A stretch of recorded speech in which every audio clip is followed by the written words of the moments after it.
Yes. Hello and welcome to Punt Pals podcast. It is Robbie and Nick back for another week. Round 19 done. And mate, we are living up to our promise. We said we were going to get more regular, record Wednesday, get pod out Thursday, and look at us go. Here we are. Yeah, we're humming, mate. We found a nice little midweek slot where we're getting some consistency. So always good to catch up with you regularly anyway, mate, whether it be on Teams or whether it be on Riverside today for the potty. But always great to catch up and talk all things sport, mate. Loving your work. And aren't we just getting through the footy season? We're already got round 19 done and dusted. It's ticked off and we're heading to round 20. I mean, this blows my mind how quickly it starts to go. It doesn't. I keep waiting for that Freo sort of fall off the ladder scenario where they just bomb out and miss finals, but it's almost becoming mathematically impossible, which is exciting for me. I don't think it can be done now. You can't miss. Well, can't miss top two either, can we, mate? I don't know. Three games clear. I haven't done the math because I'm too nervous to do so, but it feels like we've locked the top two spot in, haven't we? You'd have to be pretty close. If you lost all remaining games, you probably could miss it, but I can't see that happening. I mean, Derby this weekend. We're going to dive into that soon, but surely you don't lose that one against West Coast. I wouldn't have thought so, mate. But speaking of, we've got a bloody good show ahead of us today, mate. We're going to dive into the Derby. What other gear have we got for the listeners out there? Got a bit of a quiz for you today. So we're testing a few new little segments at the moment, and I just thought this was good because Tassie have appointed their coach, Ken Hinkley. We know this has happened, but I've got a little quiz for you around inaugural AFL coaches. So we're going to do that pretty soon. We'll test your knowledge, Nico. We'll struggle with inaugural coaches, but we'll see how we go. It could be embarrassing, but it's all right. We'll see. What's been going on in your world anyway? Mate, much of the same, really. Going through the trials and tribulations of figuring out how to do things without spending exorbitant amount of money on tradesmen. So I learned how to install some retic last week, changed the entire light fitting outside without managing to electrocute myself, which is a win. Well done. Yeah, thanks, mate. Yeah. A bit of drone fishing of a night time. But probably the most exciting couple of things that happened over the last week since the last saw you is I tipped another winner on SEN, which was good. And the last at Belmont on the weekend, about $4, so that was good. Didn't cop any grief online as I usually do. And took out the office sweep with Spain saluting in the World Cup, mate. So just had a nice little $250 collection there, which was nice this time of year, man, as we come into a big period of punting ahead of the AFL finals. Well played, and I had to laugh, actually. Your man, Yamal, I don't know if you saw this, won the World Cup, obviously, with Spain. Yeah. But did you see the picture of him and Messi from 2005, I think it was? In the bath? Or was it the little baby? Yeah. Yeah, it was Messi crazy. bathing Yamal. Pretty awesome, wasn't it? And that was legit. That wasn't bullshit. It was actually a thing that happened way back in 2000 and it might have been 2007 because it was 19 years ago. Messi bathing Yamal for some sort of promotional tool. And then 19 years later, the tables were turned and Messi got the bath. Yeah, exactly. Baby Yamal got the last laugh, didn't he? But he was bloody good. And it was a pretty lackluster final before we get into your last week, mate. It was pretty low scoring, scrubby affair. Argentina didn't really threaten, not many shots on target. Spain just dominated from the outset and got the result, really, which felt like it was pretty on the cards the whole game. You can see why soccer fans punch on, though, right? Like, there's not much action for that 100 minutes or whatever it is. I know. The punch on after was the highlight pretty much for those non-soccer fans, really, wasn't it, between Argentina and Spain? But anyway, good game, mate. Happy with the result. And Yamal, our boy from Hero of the Week last week, was good again. So can't complain, mate. How about you? Because you've been, many have been saying you live in the high life. You've kind of a gun for hire at the moment. I saw a post you put up on Facebook the other day with the many different sort of hustles that you're working on at the moment. But you've had a pretty good couple of weeks, mate. I must say, as a good mate of yours, you're on fire. Yeah, thanks, Nico. Yeah, there's been a bit going on, actually. Obviously did a little bit of work at Nova, which was really nice. Jumped in on Nathan, Nat and Sean, the Brekkie show there. They were quite a cool crew, so that was fun. And, mate, one thing I've been doing, which I didn't put on that post, is my mini MBA, and I'm almost bloody finished doing it. So study life is very close to being over for me. I've actually got my notes right here, if you can see them. Jeez, there mate. you go. I'm looking forward to getting that done on Monday. Yeah, so what, just studying at night time with that? Just during the day. I'm unemployed, man. You got a casual roll at the golf course at the moment, haven't you? Yeah, it's something like that, actually. You've just got to work where the work takes you, I guess. Don't it? Unemployed, gun for hire, I don't know, free agent. It depends how you classify it, really, doesn't it? Something like that. But you know what, man? I'm enjoying life at the moment. Even that study, not bad. Just watching videos essentially, and then we have some workshops next week. So everything is all good. Everything else is good with you? Yeah, everything's great with me, mate. Yeah, not enough free time for my liking to do a lot of fun stuff. But between work going well and the kids are going pretty well at home. Can't complain, mate. Just need to get the punting results more of a clean sheet, and everything will be in sync. Actually, we're going to go through last week's results a little bit later, and I'll tell you what, mate, we actually did all right the week just gone, which has been very nice. But before we talk about that, I want to jump straight into the quiz with you today because I think this is a little bit of a fun one.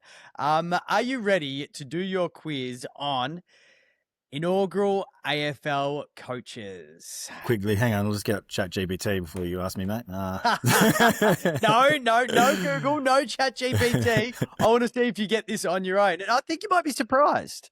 Struggle badly, but it'll be good entertainment for those listening anyway to watch me just squirm in the chair. All right, let's play. Now, we're going to go through 6 inaugural AFL coaches today because, of course, we know during the week, Ken Hinkley was appointed to the Tassie Devils. They won't be in the league next year, but 2028, they are going to be back big time and ready to roll. So we're going to go all the way back about 40 years to the West Coast Eagles and the Brisbane Bears. So both of these clubs came into the league in 1987. That's when they played their first games. But let's have a look through who were their inaugural coaches. So we'll start with the West Coast Eagles, and you better not be Googling there. I can hear you typing, mate. Who was the inaugural coach of the West Coast Eagles? Oh, mate, I have absolutely zero danger of trying to figure this out. It wasn't really West Coast, man. That was the year after I was born, by the way, so don't have any fond memories of West Coast in 1987. Look... Mate, I don't know. I have no idea, to be honest. I'd be clutching. Was it maybe John Todd, potentially? Oh, you're actually not far off here. So John Todd was the second AFL coach of the West Coast Eagles.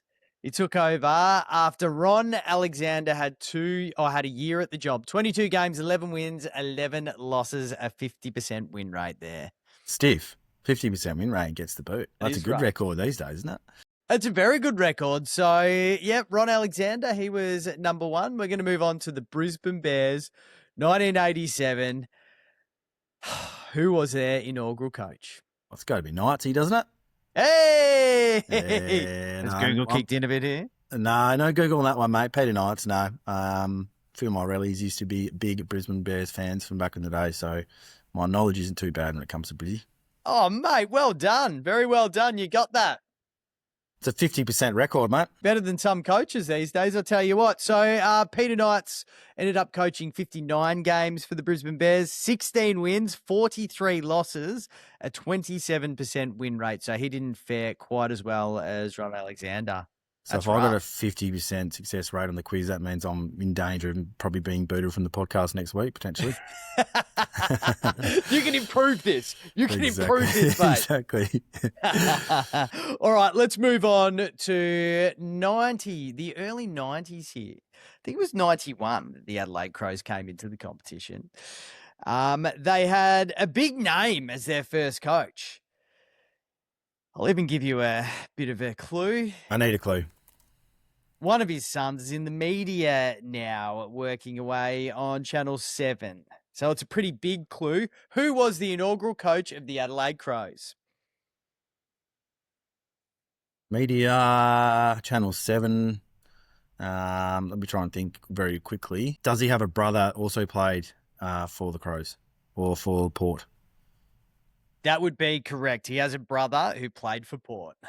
Would it be the old man of the guy who runs the SEN Fireball program in the morning with our man David King? Is it, of course, Graham Corns? One of your favourites? Graham Corns, surely. It is Graham Corns. Yep, they're all over the media. The old man's still got a role, doesn't he? In the media, Chad's doing some. I mean, they're all over the media, these three, aren't they? I reckon Cornsies? Graham is still in the media, mate. I think he's on Yeah. Adelaide radio. I don't know much about what Chad's doing now. Enlighten me. Chad, he's a bit of a gun for hire. I think he does a little bit of sports content locally in Adelaide, but he's more a radio man like Kane, but just probably less prominent, I think. Old Chad stuff. Yeah. There you go. So Graham Collins, 86 games. He coached the Adelaide Crows, 42 wins, 1 draw, 43 losses. So he was running at 49.42%. Not bad. That's not bad at all, is it? Still got the boot too. Alrighty, Fremantle Dockers, your team, mate. You're probably not going to need a clue. You're not going to need much time here, but Nation, bang, there you go. The inaugural coach of the Fremantle Dockers, Jared Neesham, 88 games, 32 wins, 56 losses, 36.36% win rate, Nick. The old hard yakka jumpers come to mind there back in the day. Did you have one? I still got a few retro Freo jumpers tucked away there in the cupboard that might get donned if you get the premiership this year, mate, around Melbourne. Well, they still fit you, though. That's a big question. Unlikely, mate. No, I have a bit of midriff hanging out, but that's all right. That's your regular Saturday night wear anyway. Exactly. All right, we got 3 to go. Let's move on. Port Adelaide came into the competition in 1997. Who was Port Adelaide's inaugural coach? Any hints for me? I've got absolutely donuts in terms of what's coming to mind at the moment for this one. Look, any hints I give you, I just don't think are going to help you. So he was a Sandful legend, put it that way. My Sandful depth of knowledge isn't great. No, mate, hit me. I've got no idea. I'll be clutching. Okay, well, this Sandful legend, he featured in 14 flags, by the way, 4 as a player, 10 as a coach. So he was amazing before he took on that job. Name was John Cale. Okay. Yep. John Cale. John Cale. He only lasted 2 seasons, 44 games, 19 wins, 2 draws, 23 losses, a 45% win rate. Okay, well, not familiar with Cale, but that is a doozy of a question, mate. That'd stitch me up in any trivia night, that one. All right, let's bring it into the future a little bit more. So 2011, the Gold Coast Suns entered the competition. Much fanfare. Big coffers from the AFL. They really funded this one. Screwed up the draft, by the way, as well. All other clubs were dying for years over this. But anyway, their inaugural coach was... Guy that, literally, forgive the pun, a guy that played extremely good footy for West Coast and Guy McKenna, absolute superstar. Let's go with the final one for today. The Greater Western Sydney Giants, of course, they came into the league 2012, 1 year after the Suns. This man coached them for 2 years. Who was the GWS inaugural coach? Leon Cameron, I'm guessing? Not Leon Cameron. Donuts, mate. Any clues? Oh, mate, think marshmallows, waving scarves. Guy from Port Adelaide. No. No idea. Hit me. The answer is the Essendon legend himself, Kevin Sheedy. Sheeds. Oh, I forgot Sheeds is at GWS, mate. He's a busting on Bombers man, surely. He is. He's a true bomber, but he did spend 2 years at the GWS, 44 games, 3 wins, 41 losses, a 6.82% win rate there. So that really put a dent in his career win rate. Well, yeah, it wasn't good when the old ratio of wins just to bring down the median average there. But also just goes to show, I mean, good luck to old Kenny Hinkley stepping into an expansion club in Tasmania, and it's going to be a couple of lean years, I would have thought, mate, to kick him off. I think that they will be lean, but do you know what? I think Kenny's going to do a good job. Very good appointment. Very savvy with the media too, just gives you a few laughs along the way, which keeps things light. Yeah, he's excellent. He's excellent, Kenny Hinkley. Oh, well done, mate. We're going to move on now to the Western Derby. Of course, this is a big sport for you, my friend. You are so stoked about seeing your Dockers go down to the West Coast Eagles this weekend. Is that your thoughts? I think more broadly, you'd have to say the theme is that West Coast have been playing much better footy. I think probably... What? Than Freo? Well, they're not. No, they've been playing better footy versus the sort of efforts they've been putting up at the start of this season. Yeah, that's fair. I don't think they're beating Freo by any means, but If I'm going to look to the positives for West Coast, they actually beat the Lions in clearance last weekend out of the middle, 15-12. So that's a good sign for them in terms of their ability to win the ball at the coalface. And Freo in prior weeks have probably dropped off a little bit in terms of centre clearances, but perhaps resting a few of their centre stars there and playing less game time. But that could be an area they have some ascendancy. But I think Freo, far too much forward line firepower.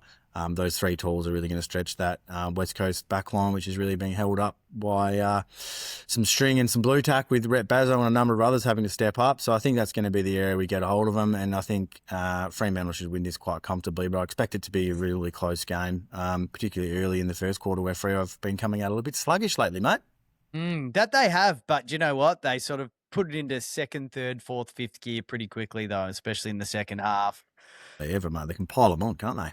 They certainly can when they get going. And I've got a bit of a hot take for you here, mate. The Derby has a bit of work to do. So the two showdowns we've seen this year, right, they've both been elite games of footy. The first one decided at the death by under a goal. The second one, a massive upset. I think Port Adelaide were in 15th at the time when they beat the Crows. And I think the showdown has become that premier intrastate game at the moment where once it was the Western Derby. So right now, the two WA teams, and I'm looking at you, West Coast, have a lot of work to do here to make the Derby great again, because at the moment, the showdown's got us. The Adelaide game is better in general than the Western game, and we need to fix it. Yep, I'm with you. I reckon you've hit the nail on the head there. Even the hype in the lead up, it's like we've gone away from that whole boxing promotion style where the teams come out and, profess their hate for each other, and it builds up the hype, and there's a bit of aggro in it. It feels like it since Brayshaw had his jaw knocked off by Gaff a few years ago. The players have gone a little bit soft, I reckon. Oh, you reckon they're too scared to go at it now? Well, not enough spice in the lead up, mate. To your point, They don't build it up to be a grudge match or a game of any significance. So, no, very good take from you, mate. I tend to agree. It's lost a bit of spice. Lost a bit of spice. So hopefully we can build that up again. Hey, mate, you got any tips for the game? Any multis, anything like that? Yeah, I do. I know you've got one, so I want to hear yours first because you probably did a little bit better than me last week on the punt. So hopefully the punters can tune into this one before I get into my multi, mate. All right, well, we'll talk about that in a minute. But yeah, so I'm taking Freo, obviously, this week. And if I was going to be putting a bet on it, I'd be taking the line. When I looked yesterday, it was 42.5, and I think that's pretty good going there for the Fremantle Dockers on Friday night. But my 7-leg multi, I've got odds of $5.30. Now, Caleb Sarong, 25 plus. Little stat for you. In the last 31 games, Caleb's played at night at Optus Stadium. He's got 20 plus disposals, so he loves a night game at Optus. He loves a night game. Very niche. I like that. He does, man. Superb. So 25 plus for Caleb. Freo, the 42.5 line. Brayshaw, 23 plus disposals. Bolton, 19 plus. Harley Reid, 20 plus. Matty Johnson, 16 plus disposals. He's been very consistent. And the same for Carl Warner, 16 plus disposals. Both very consistent. That gets you 530. How does that sound? Sounds juicy. And to your point, Carl Warner, Matthew Johnson, you throw Erasmus in. The bookies have been sleeping a bit on these guys. They were a bottom 5 last year. They're regular 15 pluses now, and you're still getting, $1.30, $1.40 for them most weeks. So, yeah, mate, I'll be all over that like a rash. Happy to play with you there at 5.30 for sure.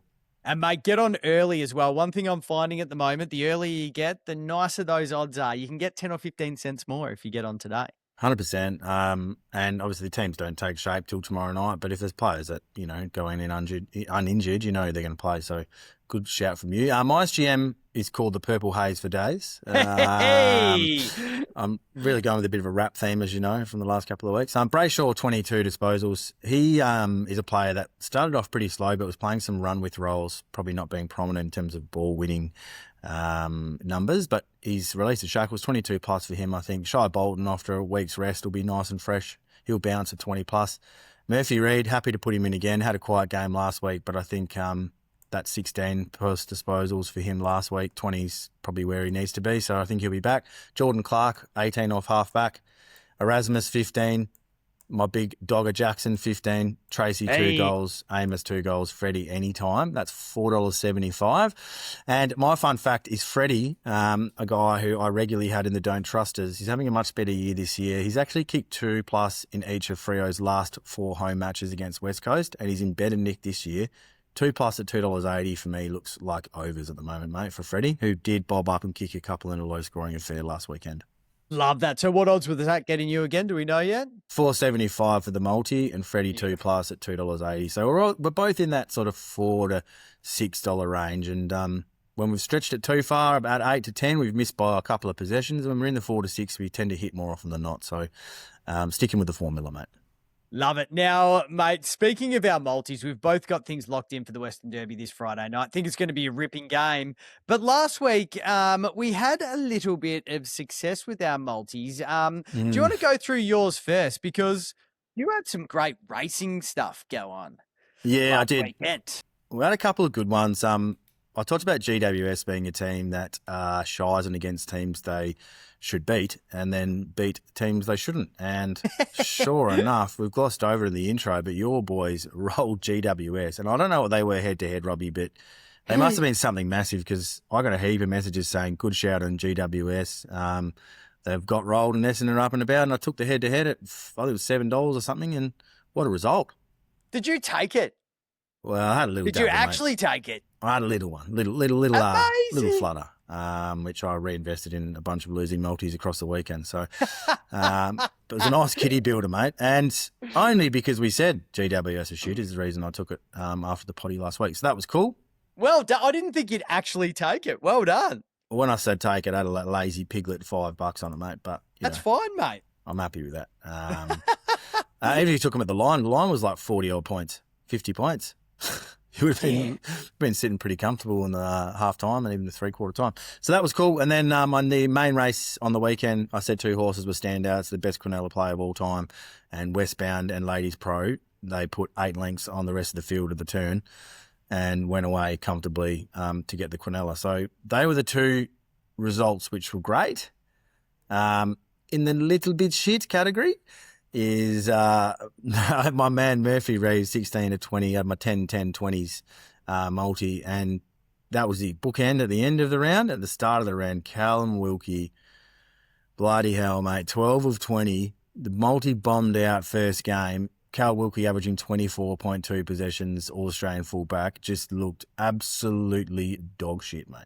He was nowhere. He was nowhere near the ball all game. Beaten one-on-one. Absolute joke. Couldn't have gone any worse. And to be honest, like that's always the story, isn't it? I mean, I had another one with Bailey Fritsch just quietly that was off the podcast, just for him to score any time, kicked 4 the week before. Backman gets injured for Melbourne and he's suddenly playing a half back for the whole game. Yeah. Like, these things happen. That's a multi, but felt like 10 at 20 plus that were all averaging mid-25s was a pretty safe way to go. And in the end, 8 of 10, Murphy Reid and Wilkie let me down. So anyway, that was the story of my weekend. Couple of good things, couple of shit things, mate. What about you? I had a few multis that were off pod as well, because that's what we always do. And yeah, the culprits were the 2 you just mentioned. Murphy Reid, who never lets you down. He was bound to have a bad week at some point, so we'll give it to him. And Cal Wilkie killed my other multi. So that wasn't great. But the podcast multi, the Saturday Super Shot, the one that's important, this was paying $4.04. It was, it was conservative. It was an 8-legger, but it got up. I was very happy, mate. So everyone saluted. Sarong got his 23, Brayshaw his 21, Sheasel 26, Parker 21 at the death. He did not look like getting that, actually, so that was a bit stressful.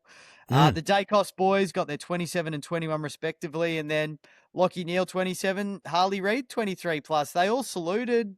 It felt good, and it's nice to get a multi, and $4 is a really nice sort of like spot to be, I reckon. You chuck your 10 or your 20 on there and you're getting money back. Well, you're playing with a bit of the house money across the rest of the weekend too. Obviously, your Super Shot Saturday, the thing I loved about it the most, mate, was that you still had a bit of money in the kitty and then you had Sunday to play with still. Yes. So rather than, losing and having to redeposit or missing out in the last game, then having nothing else to flutter with. So well done to you, mate. Respect where it's due. That was a great effort. Another quick punting story before we wrap up on last week. Rowan Marshall last year tried to get a trade to Geelong, remember? Yes, I do. And so everyone said, no, we're going to keep him at St Kilda. He's a required player. Didn't he just tear them an absolute new arsehole on the weekend? What do you have? 27 contested disposals, 33, 12 marks, 8 clearances. Probably the most dominant game you would ever see. If that wasn't an audition to say, I'm worth $1 million a year, sign me up immediately. And if you're a punter, you should have been all over that, mate, because it would have been paying a fucking truck ton, I reckon. Agree. It's funny because since the start of the year, I mean, the last week or so, this narrative has been huge in the media. But when they signed TDK last year, I just thought, why? Like, you've got Rowan Marshall. He does that job as good as anyone. Yeah. Why the hell are you making TDK, who is highly overrated, the highest paid player in the AFL? It made no sense. It still makes no sense now. Rowan Marshall is better than him. Well, he's better as a solo ruckman. It's like the Luke Jackson-Darcy theory, mate. Like, Yeah. I've never seen a more dominant game. 33 disposals, 27 of them contested, 2 goals won, and about 8 clearances from a ruckman. Like, he's got to play all those minutes on ball. I'm sorry, but TDK and him, they need to find a way to part ways mutually. And it looks like Rowan Marshall going elsewhere. And if he plays like he did against Geelong on the weekend, they'll be paying overs for him too.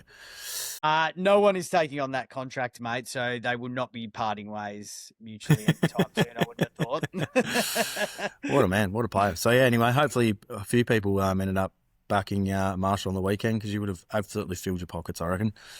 Oh, yeah, you would have. Speaking of which, mate, you got any multis in the gun for this weekend? What are you running with?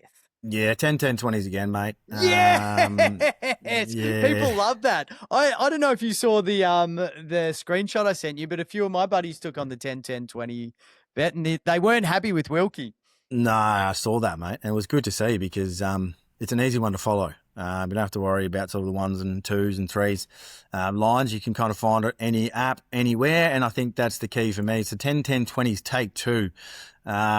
For those who aren't aware, it's the song Rack City is the reference by Tiger. Had to go back and look up who the artist was. It's 10 players over 20 possessions, and we start with Jordan Dawson and Geordie DeGoey 20+ in the Adelaide-Collingwood game. No-brainer. Geordie DeGoey particularly is having a very, very good season on ball now with a bit of fitness under his belt. In the Melbourne game, all Melbourne players, Tom Sparrow 20, Max Gawn 20, Jack Steele 20, and Pickett 20, all had mid-20s to high 20s last weekend. In the Freo Derby game, West Coast vs Freo, Shai Bolton, after a little spell last week, a week off, he'll bounce 20+, and I'm putting my man Murphy in again at 20+, because he's gone out in odds. Tipping him to bounce back, mate. Because if I don't put him in and he gets 20+ and I throw someone else in, watch the boys on the chat fire up then. There he goes in. And then the last 2 in the Carlton and Gold Coast game, Took Miller had a 33 possession game last week, did what he wanted. Probably should be playing the tag, to be fair, and playing the team role, but he's racking up the footy. So 20+ for him. And then a young guy I liked for the Rising Star this year, looks like he's probably got it sewn up, is Jagger Smith for Carlton, 20+ for him. He seems to get no attention at all with Cripps and others in that midfield, and he's racking them up, those 1-2s, no problem at all. So they're the guys, whilst many would say, hey, they're probably in that second run of 20+ kind of odds, they're the ones you have to take. If you're looking at Cripps 20+ at $1.05, you're getting bugger all in terms of odds. So that's $6.41 there for that multi. So to run through it again, Jordan Dawson 20+ for the Crows, DeGoey 20+ for the Pies. For Melbourne, Tom Sparrow, Max Gawn, Steele and Pickett 20+. For Freo, Shai Bolton and Murphy Reid 20+. And in the Gold Coast versus Carlton game, Took Miller 20+ and Jagger Smith 20+ at $6.41, mate. Love that from you. And shout out to my buddy Trashy. He's going to take it on again this week, I'm sure, and hopefully you come through for it. Come on, Trashy. Let's go, mate. Get around me. What are you thinking, mate? Get around him. With Super Shot again or what? Yeah. I'm going to go on Saturday Super Shot again. You got to do it, right? Yeah, mate. There's some good games of footy on this Saturday, so why the hell not? This is an 8-legger. There's 4 games this Saturday. Odds of $5.43. Let's have a look what I've put down here. So, firstly, the Carlton Gold Coast game. Carlton are going into this favourites, by the way. We've got Patrick Cripps, 23+, Sam Walsh, 26+, Hawthorn Essendon could be a bloodbath. My boy Archie Roberts, 24.5 disposals. Blake Hardwick, 20 plus disposals. The GWS in Sydney, the Battle of the Bridge, mate. I don't think we've given enough credit to that, but the Western Derby's not. So what are you going to do? The man who's been dominating all year, even though Sydney are in a bit of a slump at the moment, Isaac Heaney has been absolutely amazing. So 25 plus for him. Clayton Oliver, 27 plus disposals. And the Western Bulldogs and Richmond, the Bont, who is dominating, had an amazing game last weekend, 22 plus disposals. He should do that with his eyes closed. And Tom Liberatore, 19 plus. So that's my Saturday super shot, Nick, and I reckon it's got a good shot.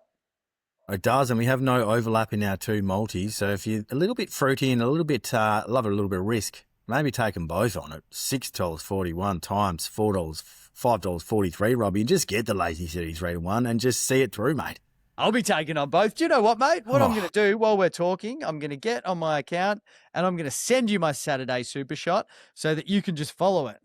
You're mad not to. And, mate, before we finish up with the bets, I've got two questions without notice for you right now, and you're not going to like either of them, but here we go. Clayton Oliver, Recruit of the Year or not?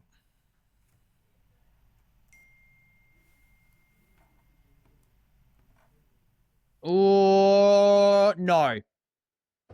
Who is?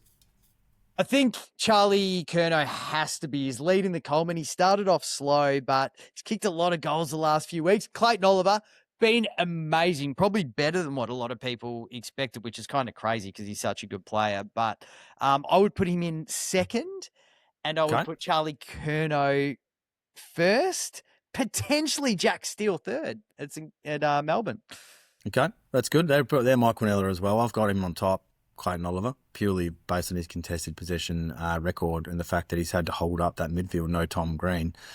But yeah, mate, I just wanted to get your take. And the second one, Bontempelli. I'm struggling with Bontempelli. Is he a 22 plus, 20 plus, or is he an anytime goal scorer? He just does one or the other each week. It's hard to kind of find him. And West Coast, they tried to run a tag through him. He went forward, kicked 3 goals last week?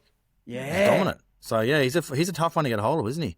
He is a tough one to get hold of, and he's playing some really good footy. I don't know how old the Bont is now. He must be about 30, 31. Maybe a tad more, but he's playing as good as he ever has. And, you know, it's probably fair to say that Dacos is the best player in the league at the moment, but geez, Bont can't be far behind. He's going to be stiff and missing on the Brownlow, isn't he? Bont started the year absolutely on fire. So he had 23 last week and 3 goals. Felt like whenever they struggle forward to kick a goal, he goes forward and creates some magic, and he managed to do it again. So, yeah, I almost have him in for both sometimes, goal and 20 plus. It's not a bad thing to do. Not a bad thing to do at all. He'll generally kick one. He'll generally kick one and get 20 plus. Yeah. Dacos has been amazing for that at the moment. There's not many weeks where he's not kicking a goal, Nick. That's right, mate. He's good, and he's always $1.50, $1.62 anytime. Yeah, but he never used to be that way. He was never really a big goal kicker, but this year he's really added that to his game. And, gee, I tell you what, it makes him dangerous. Can I give you a bit of homework for next week? Give me a midfield goal kickers multi that is so lucrative you just can't turn it down. Your Brayshaws, your Nick Dacos. Who's been firing, kicking them from the midfield? Let's put 6 or 7 of them in a multi at 200 to 1 and have $5 on it, mate. Just for shits and gigs. Oh, challenge accepted. All right. Might even do a practice run this week, and then we'll do one for the potty next week. Yeah, I love it. All right. I might get on the gram, and we'll do a little reel with a couple of midfield goal kickers this weekend, mate. Love that. Hey, mate, we're coming pretty close to the end of the pod here. Any other business from you? No, not really, mate. None at all. I'm obviously just trying to get my multis together and start to think about the AFL Grand Final.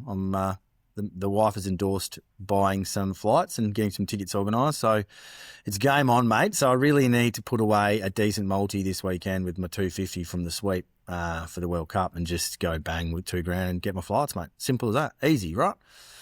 I love that. Hey, mate, I've got a little rant for you that I'm going to throw by you next week, actually. It's been something that's building for me for a while, and it's really starting to piss me off in the AFL. So next week, I'm going to unleash that on you. Glad you said it was the AFL. I thought you were about to unleash on me. I thought it was something I'd done to deeply offend you. You'll be the week after, Nick. There's a Robbie's roast. I'm looking forward to this. Look out, look out. If you want to bring back a roast as well, Nick, feel free. We've got a couple of listener questions to roll on, to roll us out with, mate. Do we or what? Yeah, we do actually. So a couple for you here, mates. They came through on the socials. So we've got Tone from Mirrabooker, and I think this is a really interesting one, actually. You're a Dockers man, so you'll be pretty passionate about this, I would have thought. You'll surely have an opinion. Should Freo trade out Sean Darcy at the end of the year or hold on to him? This is a very tough question. I am in the camp of having some backup, good ruckman quality behind the great man in Dogger Jackson. The problem I have with it at the moment is Mason Cox throws a spanner in the works. So Mason Cox is clearly a better tap ruckman than Sean Darcy at the moment. The stats argue that he is, but he's mid-30s now. He's probably got one more year left in him realistically. And then what do you have underneath him? Aiden Riddle, who's a young guy coming through the ranks. So you need backup ruckman of quality. I think ask Geelong. They have no real notable ruckman and they're getting smashed in clearances and in taps all year to advantage. So you need him as insurance, but I would say that what we're doing right now is playing him out of trade value. He's not playing a regular game. He's spending 20% of ruck time there. So when you do go to trade him at the end of next year, if you keep him, what's he going to be worth? Other than a big paycheck that someone else needs to cover. So I think they're doing a disservice in keeping him on the list and driving down his trade currency. And that's probably the only thing I would say is he's a ruckman playing 20% of game time. You give him 40%, he impacts Luke Jackson's minutes and probably does have a negative impact on the overall team. So it's a bloody conundrum, mate. I would say more inclined to trade him than not. Well, I think it's an interesting one as well because when they signed him on that big deal, which was over $700,000 a year, he was playing excellent footy and he's still playing pretty good footy now, bar a couple of bad games. I mean, I find it frustrating for him that he's there to play AFL footy, not to run around in the waffle. And he should be a number one ruckman. So almost as a bit of a, like, not a Hail Mary, but, you know, like for his own footy as well, Freo should consider trading him if they're not going to play him because he should be playing AFL. 100%. Has the game, further question, obviously they try to develop his forward craft as a secondary option, but then Voss has overtaken him as the third key tall, so he's lost that spot. Yeah. Has the game gone past him a bit, mate? Mobile ruckman that can cover the ground, get behind the footy quickly, intercept mark. I think they're the modern prototype. I feel like the big lumbering contested ruckman with the leaping now in the game rather than the bounce and the throw up and play, I think it's probably not really suited a guy like him. Whereas Mason Cox has come back into it purely based on height and agility. So, yeah, it's interesting. I think he's good enough to still be playing AFL, probably as a number one ruckman. So, I don't 100%. know. It'd be interesting to see what happens there. But you're right. Mason Cox only has a year or two to go. So, maybe only a year. So, we'll see how that rolls out. Yeah, mate. Good chat, though. Enjoyed it. Good chat. All right. One very quick question for you as well, mate, just because I want to know for myself as well. Billy from Inglewood's put this in. Spring Carnival coming up. You're looking forward to it. What should we expect? Yeah, I am. I think probably for you, Billy, this time of year is when you see some of the better horses start to come back into it. Some will have a mini winter prep. So you'll see if they've bounced back in good fashion. Are they on track for bigger races this year? So now's the time I get excited to start looking at futures markets for some of the big Group 1s. And if you can get on a horse that's winning in dominant fashion in the winter that you think is going to stack up in a Group 1 and you're getting 50 to 100 to 1 for some of these futures markets, that's where the excitement comes from me. Also, you're starting to get a sense of which interstate horses may be coming over here for the series like the Pinnacles here in Western Australia. So you start to get really excited about the quality of the fields we might see later in the year. Obviously, the Carnival's on sale. So, yeah, I'm really excited. But I still have one eye on the winter racing in these features we're seeing throughout the period at Belmont because, as I said, yeah, it sucks maybe some of those winter races when it's cold and you've got to head out to Belmont and it's not Ascot. But if you can get yourself some early futures money on some of these horses that are winning, as I said, in dominant fashion in the winter, it can be very, very, very lucrative. And that's what the hardcore punters are doing this time of year. They're backing these horses that are clearly better than the rest of the field. and they've got a keen eye on watching them in 2 months' time, and they take on some of the better horses during the spring. Love that from you, and I cannot wait for spring racing to get back, mate. It's just nice watching all these horses start to prep. So October 8th, mate. Ascot, we kick off again, but the weather will fine up before then in Perth, so probably get out to Belmont late September and catch a few races there, I reckon. love that from you. And, mate, on that note, we're going to get out of here. Have a great week. Happy punting. Good luck with your multis, and good luck to the Dockers on Friday night, mate. Hopefully you get up in the Western Derby. Come on, the There'll be Dockers. hell to pay if you don't. Come on, the Dockers. No worries. Thanks, mate. Great potty. Enjoy catching up, and all the best on the golf course. I think tomorrow, is it, mate, or today? It'll be tomorrow, mate. Tomorrow afternoon. Yeah. Hope you hit him well, mate. Thank you very much, mate. Then hopefully Friday and Monday and Tuesday. See, what a lie. What a lie. I'll get out there and join you Love soon. it. Have a great one, mate. See you later, bro.